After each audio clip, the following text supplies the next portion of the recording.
sobre el derecho de los inmigrantes y refugiados en el derecho europeo. El curso está a cargo de la doctora Zulima Sánchez Sánchez, que acá está presente. Es realmente un privilegio poder contar con ella para este pequeño seminario que vamos a tener el día de hoy. Ella es especialista en el tema de los refugiados. Acá tiene un libro que ya ella se los va a mostrar, especialmente escrito sobre el tema, el derecho de asilo en la Unión Europea. Como ustedes saben, bueno, las migraciones son un fenómeno presente en la realidad actual, y dentro de toda la problemática migratoria hay un aspecto crucial que es la problemática de los refugiados, y que en particular está viviendo un momento muy especial, para decirlo de una forma lo más abstracta posible, la Unión Europea y los países europeos hoy en día.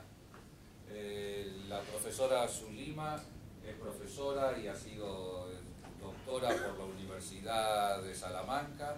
Allí es profesora de Derecho Administrativo. Tengo un sinnúmero de antecedentes para poder mencionar aquí. Ella tiene muchas líneas de investigación en administración local, procedimiento, jurisdicción contencioso administrativo, derecho del ciudadano, gobierno abierto, el tema del derecho a la ciudad, de la participación en los servicios públicos. Ha escrito diferentes trabajos como el estudio práctico de las asociaciones, democracia directa y otras formas de participación ciudadana.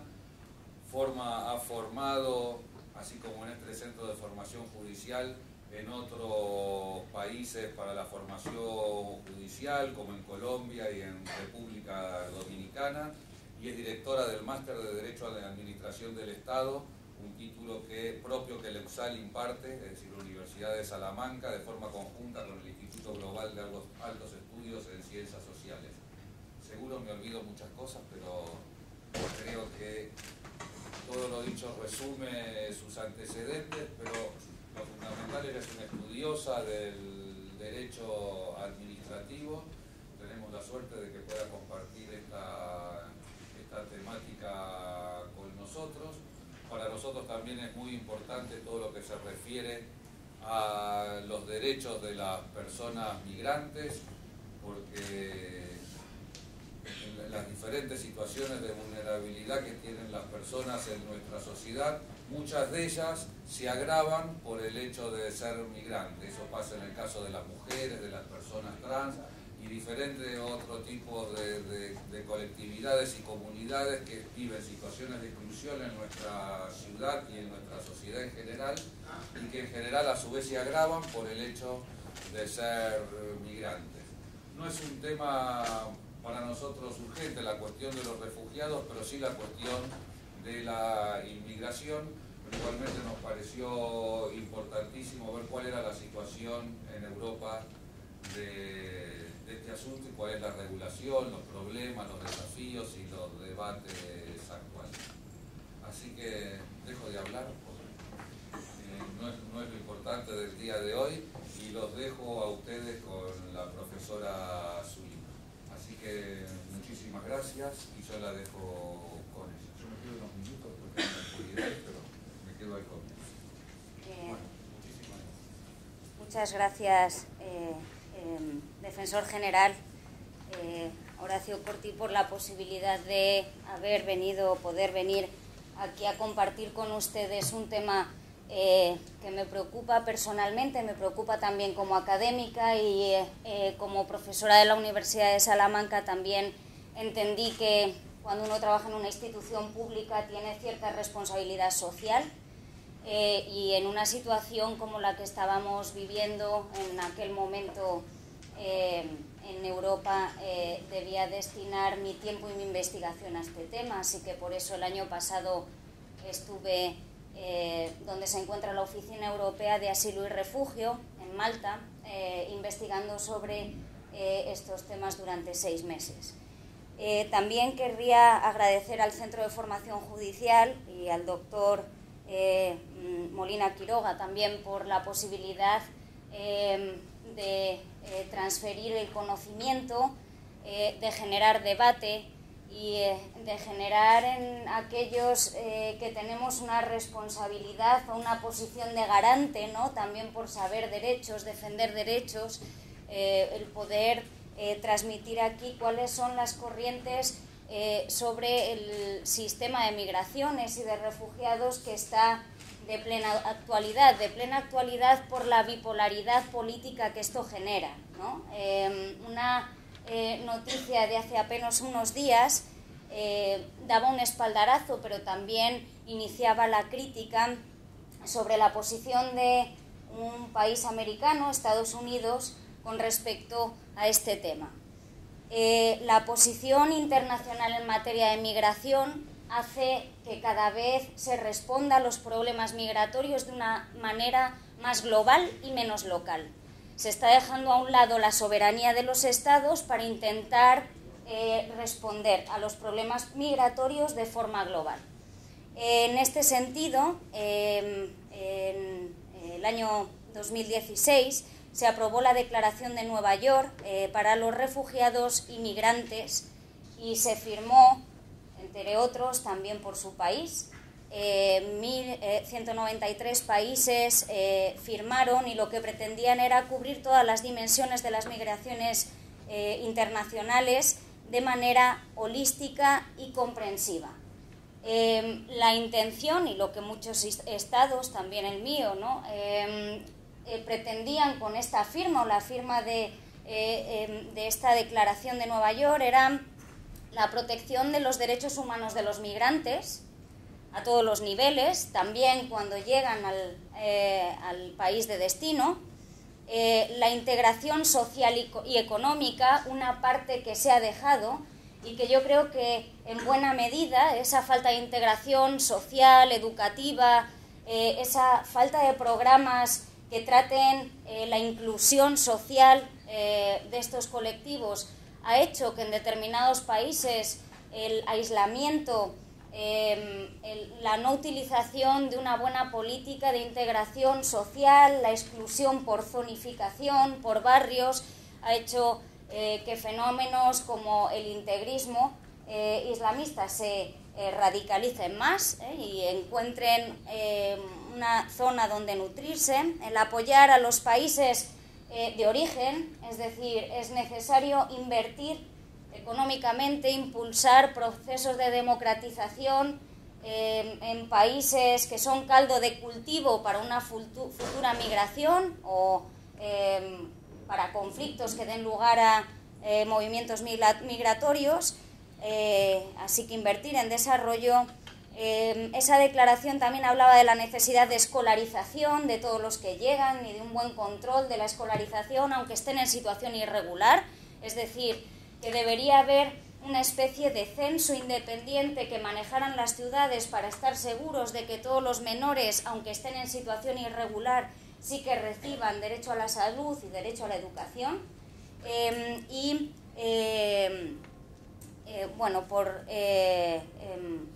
Por otro lado, reforzar operaciones conjuntas de rescate, ¿no? Esta era una de las cuestiones que se aprobó en esta declaración. Y después de aprobarse la declaración y llevar en marcha pues tiempo, ahí la contranoticia es que Trump retira a Estados Unidos del Pacto de la ONU sobre migración.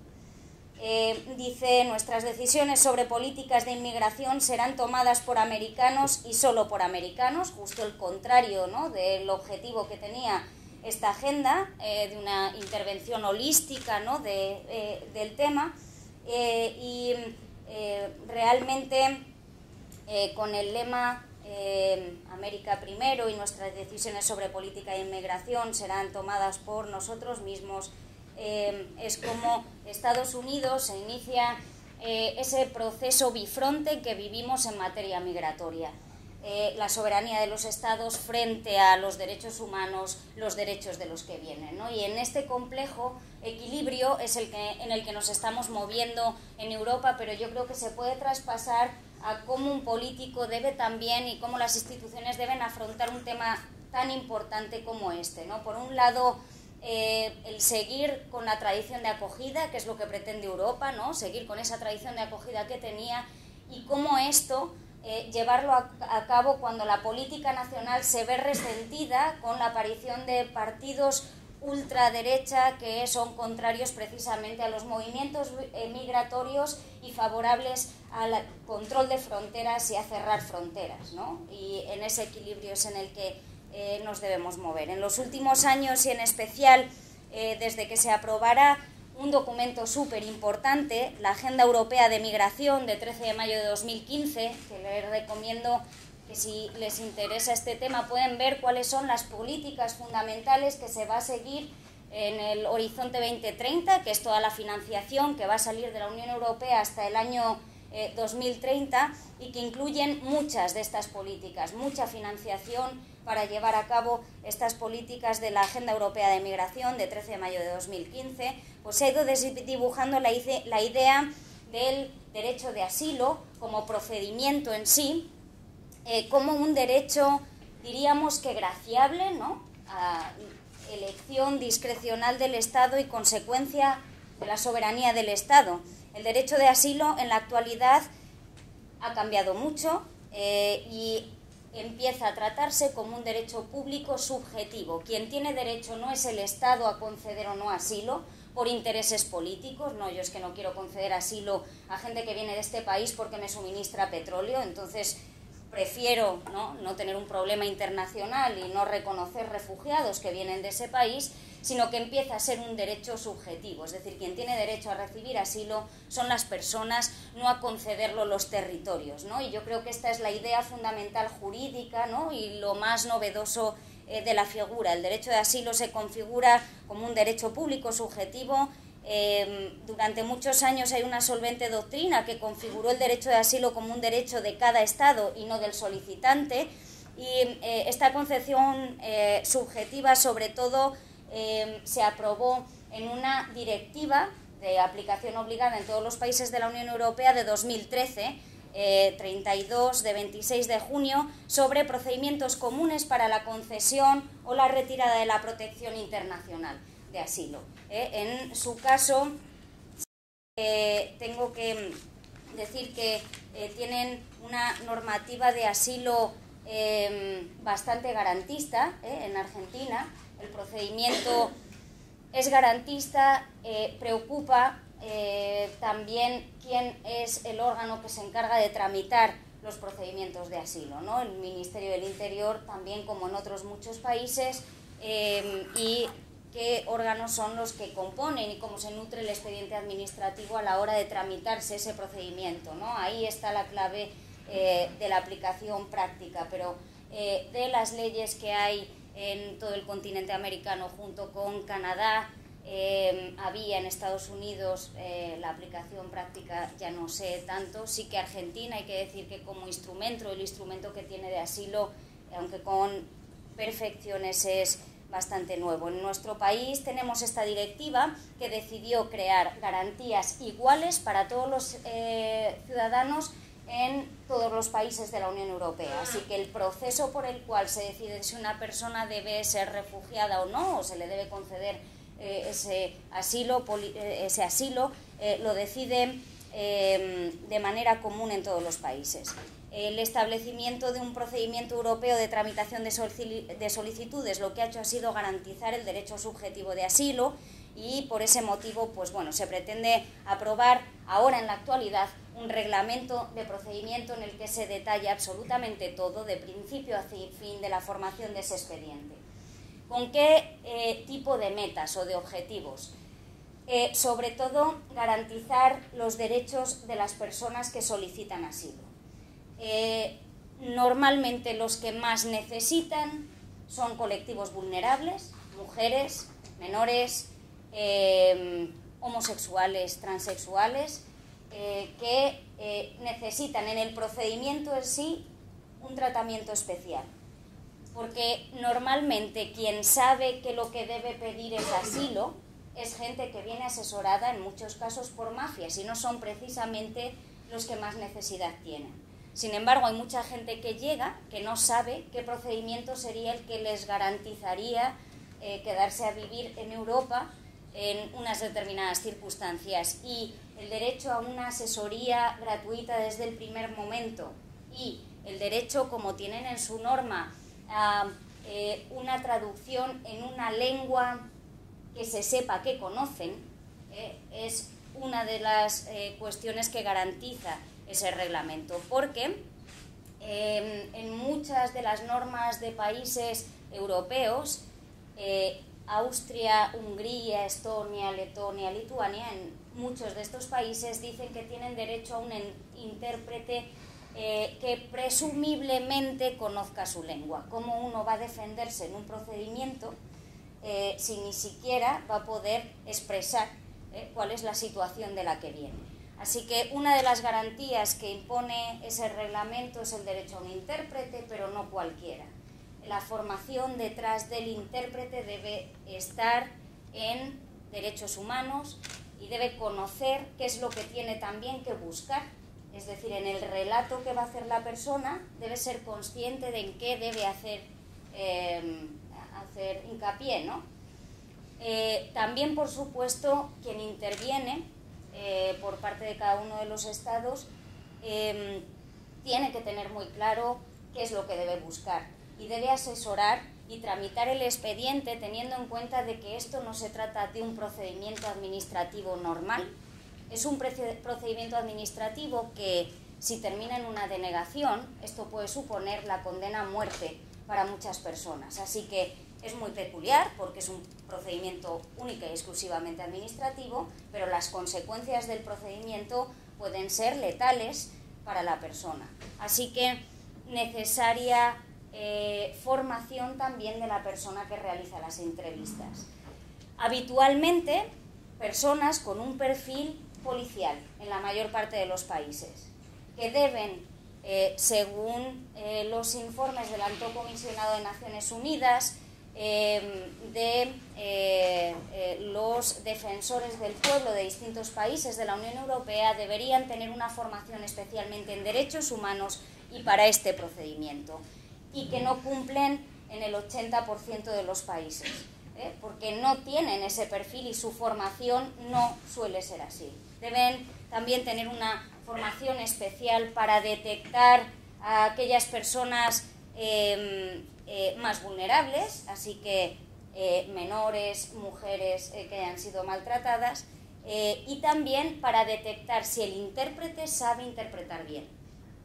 Y esto es otra de las cuestiones en las que hay que formarles y que no se está haciendo, ¿no? Otro de los derechos en el procedimiento es que antes de que éste termine con una inadmisibilidad, se debe permitir una entrevista personal con garantías con el posible solicitante, antes de que inicie el procedimiento.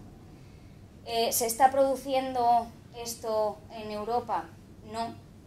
En los campos de refugiados hay miles de personas esperando a que les hagan esa entrevista personal. ¿Quién tiene que hacerla? Pues cada estado se comprometió a enviar sobre el terreno a personas que puedan hacer esa entrevista personal. Entrevista personal que se tiene y lenguaje común que se utiliza es el inglés. Así que hay que encontrar gente que trabaje en el Ministerio del Interior, es decir, policías que tengan un nivel C1 de inglés, para ser capaces de comprender a los intérpretes que normalmente traducen de cualquiera de los idiomas al inglés.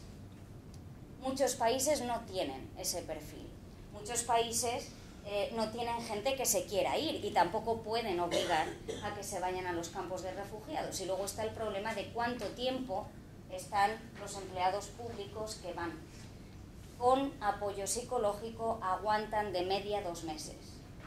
Porque emocionalmente es imposible aguantar más, no trabajan 8 horas, trabajan todas las que les da el día haciendo entrevistas, pero no es precisamente fácil. Así que el problema de que siga habiendo refugiados en la actualidad en Grecia y en Italia es fundamentalmente por la irresponsabilidad de los estados que no están mandando a gente a hacer entrevistas personales para iniciar el procedimiento que pueda permitirles acabar con la situación en la que se encuentran y poder vivir en cualquiera de los países. Esto unido a procedimientos sumamente largos. La media debería ser de 6 meses, pero hay países que tardan 24 meses en tener una resolución. Y la falta de medios personales ha hecho que la Unión Europea empiece a pensar a reclutar a través de la Oficina Europea de Asilo y Refugio a sus propios empleados, ¿no? Formar a sus propios empleados para que hagan esa primera fase de entrevista personal. Y en esa situación estamos, ¿no? Es un problema también de medios personales, ¿no? Ante la avalancha que hemos tenido. Falta de respuesta de la Unión Europea, a lo mejor en parte, pero fundamentalmente de los Estados. Alemania sí ha enviado a gente, Dinamarca sí ha enviado a gente, otros países no han enviado a nadie, otros no a los suficientes, ¿no? Y en esta situación estamos. Ese reglamento también obliga a que todo refugiado tenga derecho en el procedimiento a un examen médico por alguien que sea capaz de detectar datos inhumanos, es decir, psicológicos, pero también físicos. Y hay muchas resoluciones judiciales que detectaban que los médicos destinados a tratar con estos refugiados no eran capaces de ver cicatrices en gente que tenía otro color de piel, al que ellos estaban acostumbrados a ver. O no eran capaces de detectar determinados procesos psicológicos de violencia que se había sufrido. Así que una falta de formación adecuada es la que lleva a que muchas de estas personas no tengan derecho en el procedimiento, no puedan demostrar la situación en la que han vivido. Con respecto a esto, los tratados internacionales se preocuparon originalmente por buscar un especial amparo para los solicitantes de refugio y se pretendía dar solución sobre todo no a personas individuales, que es como se hace ahora, sino a grupos de personas que no encontraban protección en su propio país y se veían obligados a buscarlo fuera del mismo, ¿no? Tenían en lugar de madre patria, madrastra, que no les garantizaba esos derechos mínimos. Y tras la Segunda Guerra Mundial, pues fue preciso encontrar un instrumento de protección mayor, más generalista, y que permitiera dar cobertura a la realidad de desplazamientos masivos forzados por la política expansionista de la Alemania nazi, ¿no? Y seguimos utilizando esa herramienta. Y esta es la que se pretende cambiar ahora, en 2016, con ese acuerdo de Nueva York, ¿no? Porque no vale, y el sistema y las situaciones migratorias que tenemos en la actualidad deben hacer que se modifique esa herramienta que surgió tras la Segunda Guerra Mundial y que fue la Convención de Ginebra de 28 de julio de 1951, que fue reforzada posteriormente también por el Protocolo de Nueva York de 31 de enero del 67. En concreto, la Convención en el 10, 11 y 40, en estos artículos, deja claro que debe haber un régimen común de protección contra la persecución política. Por eso todavía seguimos encontrando en el derecho de refugio, de asilo, en muchos países la identificación del refugio con el asilo político. Y por ese motivo sigue siendo un derecho de los estados, ¿no?, atribuido a la soberanía nacional y no de las personas. La modificación que se está dando en Europa y que se traspasa también a la normativa que ustedes tienen, a la ley de 2006, aquí en Argentina, es retirar de la idea de asilo lo político para darlo en cualquier circunstancia en la que un país no te garantiza tus mínimos derechos, ¿no? Y en ese sentido, en la actualidad, los estados en ejercicio de su soberanía, es verdad que controlan el derecho de asilo, pero también ha evolucionado la regulación europea, fundamentalmente de asilo, y ha hecho que la soberanía estatal se matice, provocando, la verdad es que, muchas tensiones con ciertos estados. El punto de partida de este cambio de rumbo fue la introducción de la política de asilo como uno de los pilares de la Unión en el espacio de libertad, justicia y seguridad, y el avance respecto al régimen establecido por Ginebra y la Convención de Refugiados, y fundamentalmente con las últimas exigencias de la Unión Europea en materia de asilo, refugio e inmigración. Ya en España, no obstante, en mi país y en otros muchos, el Consejo de Estado y el Tribunal Supremo ha ido matizando esta tendencia a entender el refugio como soberanía nacional en un montón de resoluciones, pero en concreto, bueno, fue a través o desde que la Directiva 2013-32 de la Unión Europea obligó a tener ese procedimiento común de mano de obra sin problemas dentro de la propia Unión Europea. Así que buena parte de los puestos de trabajo que antes eran para latinoamericanos en el caso de España, ahora los ocupan sin necesidad de problemas de papeles, gente de otros países de la Unión Europea. De Estonia, Letonia, Lituania, Rumanía, hay muchísimos trabajadores que han ocupado ese mercado, ¿no? Así que la migración económica, es decir, la de aquellas personas que no se tienen que ir de su país porque tengan una madrastra, sino que se quieren ir de su país por razones económicas, para mejorar económicamente, se ha cerrado o se suple con el resto de flujos migratorios dentro de la Unión Europea. Y luego, por otro lado, la Unión Europea se ha planteado que cuando tiene que acoger o utilizar mano de obra de fuera de la Unión Europea, porque el mercado no da, prefiere a refugiados antes que a migrantes económicos. Por muchas razones, porque ya están ahí, porque están esperando para entrar, pero porque generalmente el refugiado hace de su patria aquella que le da refugio y no tiene intención de regresar. Sin embargo, los migrantes económicos ahorran y envían. Están con la idea de volver. No se implican en la política tanto como los demás. Tampoco se implican porque no ha habido buenas políticas para que lo hagan.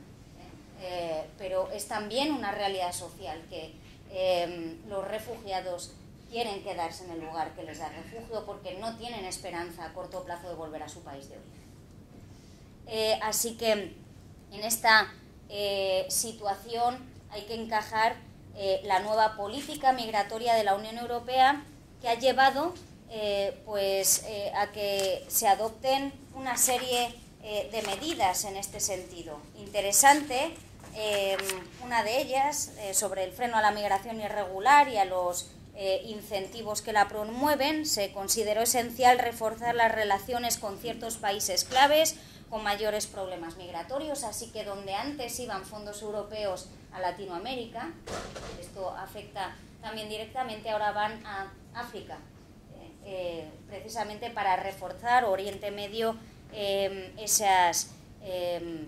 esos acuerdos, ¿no? Los que se encuentran en guerra civil, en los que hay persecución de partes de la población, los de elevados índices de pobreza y aquellos a los que más afecta el cambio climático, son los objetivos para iniciar estas políticas de intercambio con la Unión Europea y esta cooperación internacional, ¿no? La cooperación se hará de dos formas: mediante la cooperación al desarrollo, primando actuaciones mediante fomento, y por otro lado la utilización de la política exterior de la Unión Europea. La ayuda de cooperación al desarrollo de 2014 a 2020 se ha dotado con 96.800 millones de euros para las regiones de África, Asia y Europa Oriental, dado que son estos lugares de los que proceden la mayoría de los migrantes que vienen a Europa. El segundo mecanismo ha sido la prevención, que ha supuesto la reforma de la legislación penal de muchos países de la Unión Europea, y se siguen concentrando esfuerzos en la lucha contra traficantes de personas, que se ha convertido en un negocio, y tratantes también. Y para ello es esencial la cooperación con estos otros países, con terceros países, a la vez que se intensifica en estos países de la Unión la identificación, investigación, captura, destrucción, congelación de activos. Muy polémico desde el punto de vista de la propia ciudadanía europea. Los europeos no entienden que cuando se encuentra un barco con refugiados, ¿no?, o con gente que está intentando atravesar el Mediterráneo, se hunda el barco. Se hace para que los traficantes no lo puedan volver a usar. También se patrulla conjuntamente en barco la zona del Mediterráneo, pero no se entra en aguas jurisdiccionales de los países del norte de África, cosa que sí hacen barcos de determinadas ONGs. Acusan a la Unión Europea de dejar morir a la gente en los barcos por no atravesar y meterse en aguas internacionales de Marruecos, Túnez y otros países, por lo tanto se ahogan, pero el efecto que ha provocado el que cada vez nos acerquemos más a la costa es que los traficantes les dejan cada vez menos gasolina, con lo cual prácticamente hay que irlos a buscar directamente a las costas, porque les engañan, no les dan, enseñan a uno de ellos, a uno de los que va a pasar, les enseñan a conducir la patera o el barco en el que van a pasar. No les dan gasolina suficiente, les dicen que una luz que hay allí es ya la costa, que por supuesto no lo es, y se quedan abandonados a su suerte en mitad del Atlántico.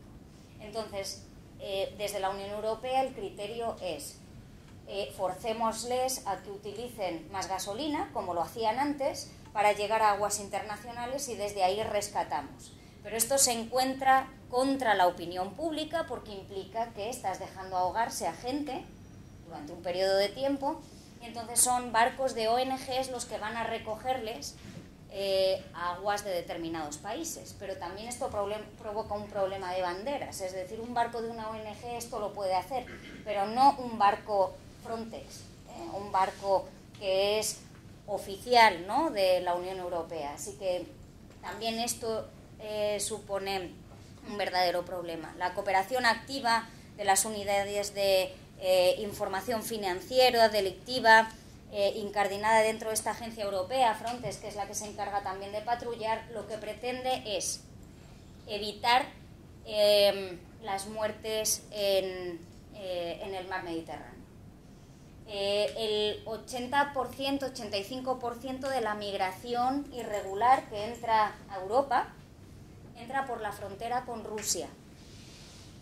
En el Mediterráneo el porcentaje de personas que entra es del 3-4%. Los antiguos países de la Unión Soviética entienden que cualquiera que huya de Rusia es bienvenido y no tienen filtro. Pero se prefiere desde la Unión Europea que la entrada sea por tierra y desde los Balcanes a que sea por mar, por una cuestión de derechos humanos y de vidas, ¿no?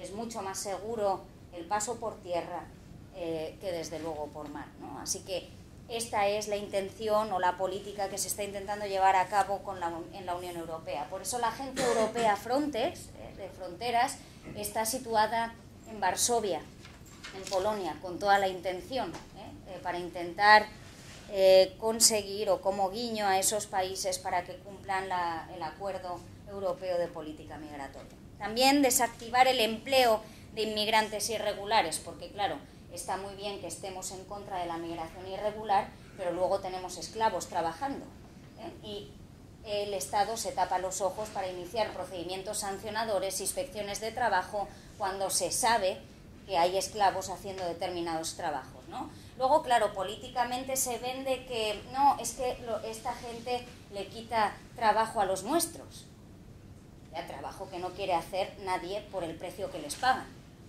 Así que la Unión Europea se ha propuesto el objetivo de luchar contra el empleo irregular y el fraude a la seguridad social también, y obligando a modificar también toda nuestra normativa y a crear puestos de inspección de trabajo y hacer inspecciones periódicas que intenten desarticular estas bandas de trabajo irregular que tenemos en todos los países, ¿no?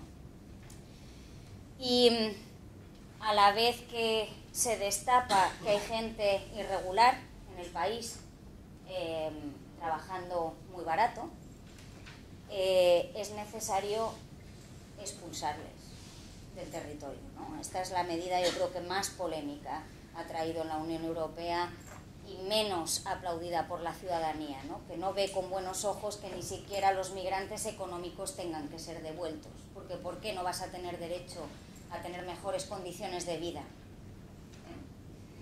Pero si son irregulares y vamos a ser súper restrictivos con la entrada y el trabajo irregular, porque cada irregular le quita opciones a un refugiado, y hemos decidido que van a entrar los refugiados y no vamos a tener migrantes económicos, hay que devolverlos. Así que el sistema de retorno común, lo llama la Unión Europea, lo hace o se aprueba en una agenda en 2013, pero se hizo efectiva en 2016, dándole más competencias a esta agencia Frontex, Agencia Europea de Gestión de Fronteras Exteriores. En Europa solamente se aplicaron de forma efectiva, por ejemplo, en el año 2013, el 39% de las medidas de retorno, es decir, un procedimiento migratorio que decide la expulsión del territorio nacional y Schengen, en nuestro caso es de toda la Unión Europea, por un periodo de 10 años. El que está irregularmente en territorio europeo tiene prohibido el acceso en los próximos 10 años al territorio Schengen, esa es la sanción, y por supuesto la expulsión. Esto con un procedimiento, porque está prohibida la devolución en frontera, con un procedimiento que cumple todas las garantías, pero procedimientos terminados que han sido apelados judicialmente, solo se hacen efectivas un 40% de las expulsiones en la Unión Europea. Y la idea de la Unión es reforzar la ayuda, porque muchos países no tenían dinero para pagarles el billete aéreo y devolverlos a sus países, es ayudar a la readmisión en los países de origen, por un lado con programas como el apoyo piloto en materia de retorno y llegando a acuerdos con los países, y por otro fletando aviones de toda la Unión Europea que devuelven a gente a su país de origen. Entonces, por ejemplo, desde Madrid al mes salen 5 vuelos con capacidad 350 personas a República Dominicana, de dominicanos irregulares que están en todo el territorio de la Unión Europea, no solo de España. Entonces se aprovechan esos vuelos conjuntos, coordinados, que devuelven, y así a Senegal y así a otros sitios, ¿no?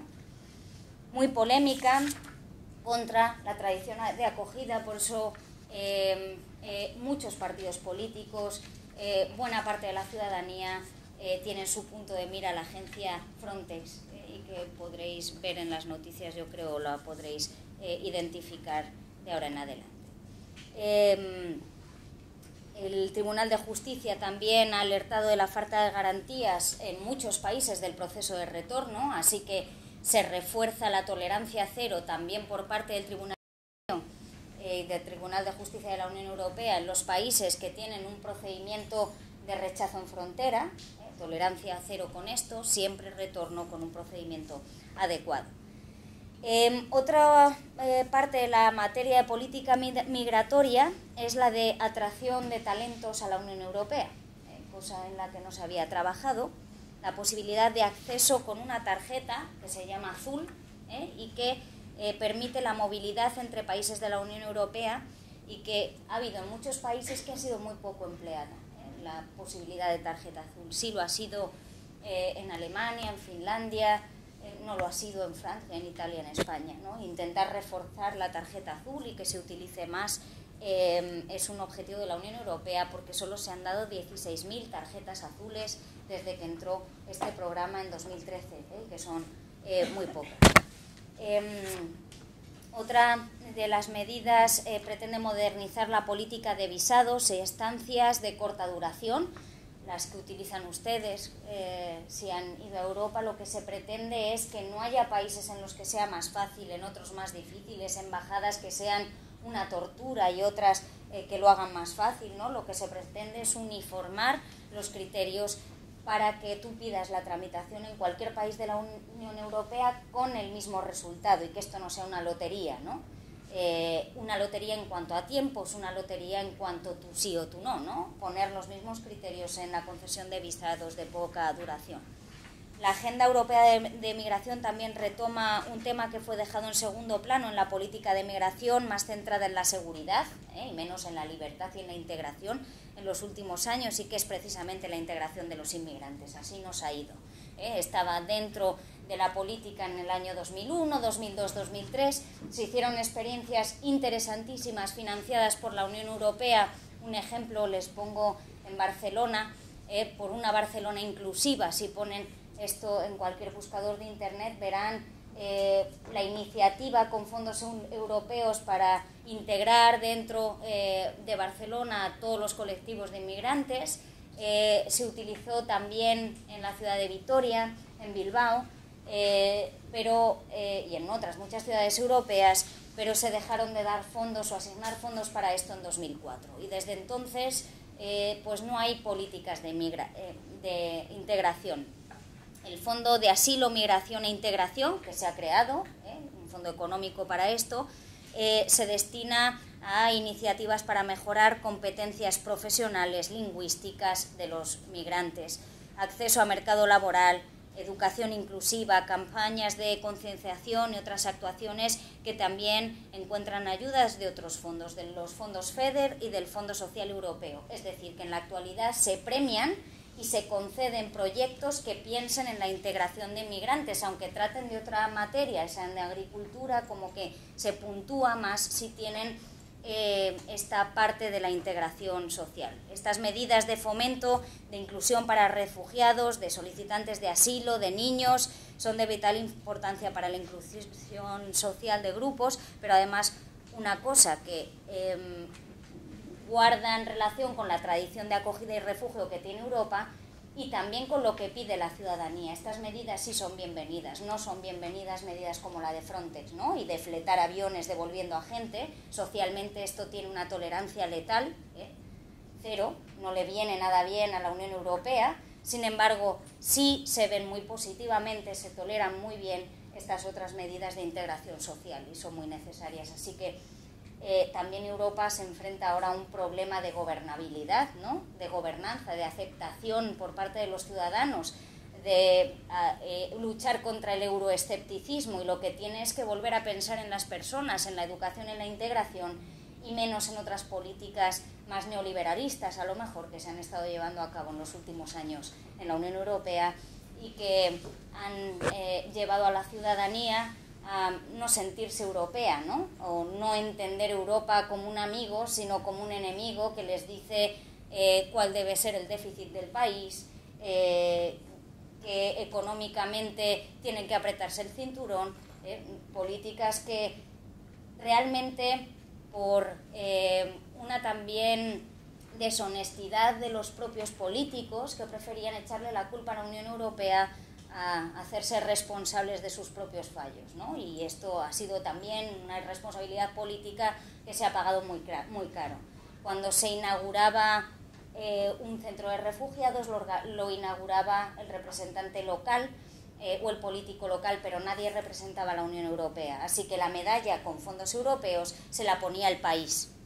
Cuando había que hacer algo políticamente poco beneficioso, la culpa era de la Unión Europea. ¿Qué ha sucedido? Que han aparecido un montón de partidos políticos de ultraderecha y ultraizquierda euroescépticos.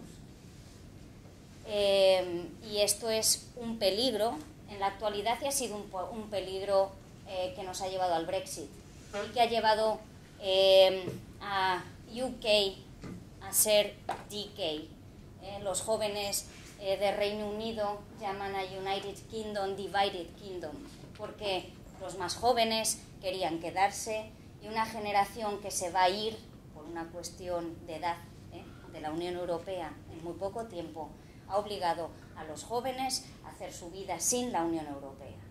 La diferencia de edad en el Brexit y en quién votó el Brexit es patente. La gente que tenía menos de 50 años votó quedarse, los que tenían más de 65, 70 votaron irse.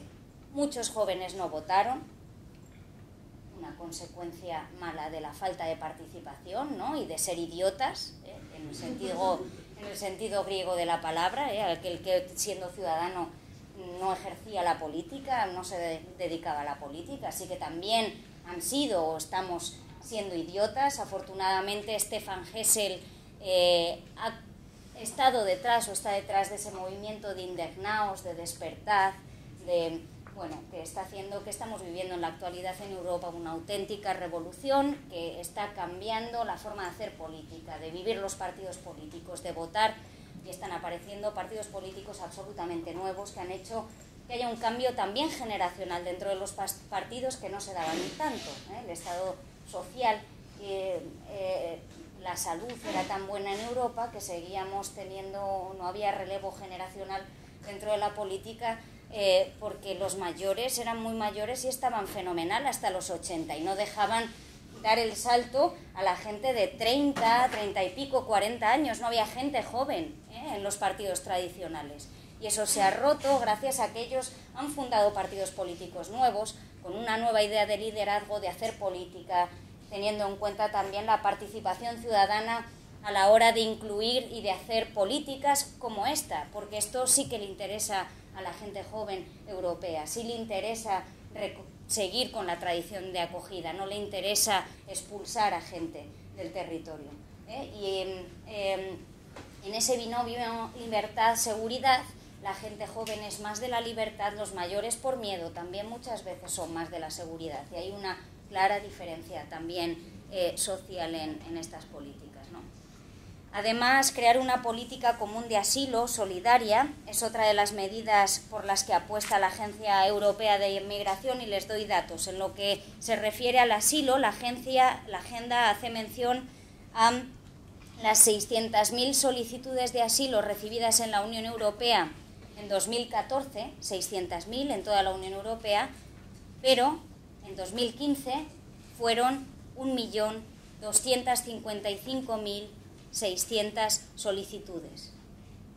Pasamos en 2013 de 600.000 a 1.255.000, según los datos. Así que es interesante transcribir lo que decía la agencia. Dice: la Unión Europea necesita un sistema claro para acoger en su territorio a las solicitudes de asilo. En 2014 se registraron 600.000 solicitudes de asilo, una cifra récord ya era en 2014. Todas estas solicitudes han de examinarse y debe concederse la protección a quienes cumplan las condiciones requeridas. Una de las deficiencias de la actual política de asilo es la falta de confianza entre los Estados de la Unión Europea, principalmente como consecuencia de la fragmentación persistente del sistema de asilo. Esta situación tiene una incidencia directa en el comportamiento de los solicitantes de asilo, que tratan de presentar múltiples solicitudes, pero también en la opinión pública europea. Hace cundir el sentimiento de que el actual sistema es fundamentalmente injusto, pero lo que la Unión Europea dispone de normas comunes o pretende crear normas comunes que ya deberían sentar las bases de una confianza mutua entre países. Y la disparidad entre las diferencias políticas, ¿no?, de los países se muestra en estos datos. En el año 2015 Suecia recibió 12,4% del total de solicitudes de asilo. Recibes más cuanto más asilo das. Así que esto es, si te portas bien, es peor, ¿no? Por eso la solidaridad. Así que Suecia, 12,4% del total de solicitudes de asilo en toda Europa. Alemania, 35,2% de solicitudes, un número en este último caso superior a las recibidas por Hungría, que por razones geográficas y por ser un lugar de recepción de inmigrantes tuvo el 13,9% de solicitudes del total de la Unión Europea, por una cuestión de ubicación. En cambio, España tuvo un 1,2% de solicitudes, por delante de República Checa, Estonia, Irlanda, Grecia, Croacia, Chipre, Letonia, Lituania, Malta, Polonia, Portugal, Rumanía, Eslovenia y Eslovaquia, países mucho más pequeños que España. ¿Por qué? Por nuestro sistema de inadmisiones, de inadmisibilidades, de tardar eternamente en resolver. Absolutamente insolidario.